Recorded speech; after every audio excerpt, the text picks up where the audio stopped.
All right, let's talk about college and education this week. Perhaps the best way to dive into this discussion is to first tell you guys a bit about my own personal experience. I went to public school in Long Island from kindergarten through high school and then on to Binghamton University.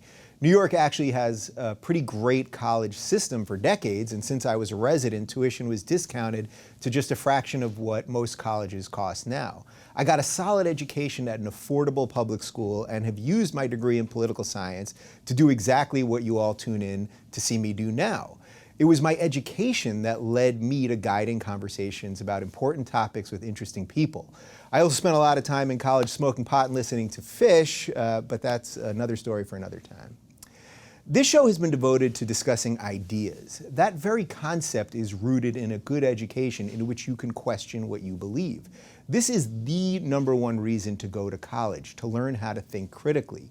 When we talk about a battle of ideas, you can only have that battle when people know what their ideas are actually based on. When we talk about free speech, you can only really talk about knowing why free speech is important and what happens to societies that don't have it. When we talk about the dysfunction of our political process, you can really only understand it if you know the basic tenets of how it was designed to work in the first place. And when we talk about the complex issues facing the Middle East, you can really only understand them if you know the history of the countries and the people living there. I didn't learn all of these things in college, but the foundation of having my ideas challenged and learning new things absolutely was built there. Learning is something I try to do on this show each week, and it's why I have no problem telling you guys I don't know everything and I don't have all the answers. At this very moment, the American education system, and our colleges in particular, are under total assault from the backwards forces on the left who don't want open discussion and would rather stifle ideas they don't like, such as critiquing a certain religion or questioning the motives of the social justice movement. Because of the authoritarian crusade to shelter young people from ideas that might challenge them, we've created safe spaces where we once had rigorous debate. We now issue trigger warnings where we once were brave enough to hear ideas that would make us uncomfortable.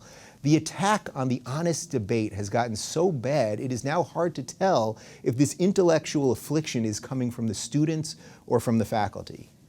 Between the professor calling for muscle to remove press from a demonstration at the University of Missouri, to students demanding the dean be fired at Yale for defending the freedom of expression, to my former guest Milo Yiannopoulos being shouted down while talking about free speech at Rutgers just 2 weeks ago, the tentacles of intolerance are taking root at colleges all across America.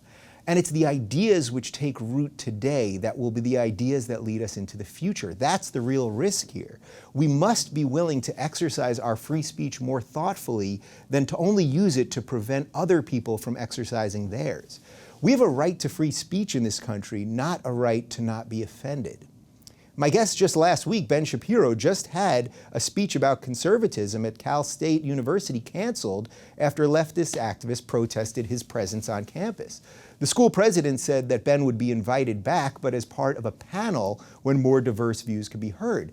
While that concept doesn't sound terrible in and of itself, let's really understand what happened here. When the authoritarians, be they on the left or on the right, when they like your views, you can speak freely and there's no need for counter voices. When they don't like your views, well, you'll be screamed at or outright canceled.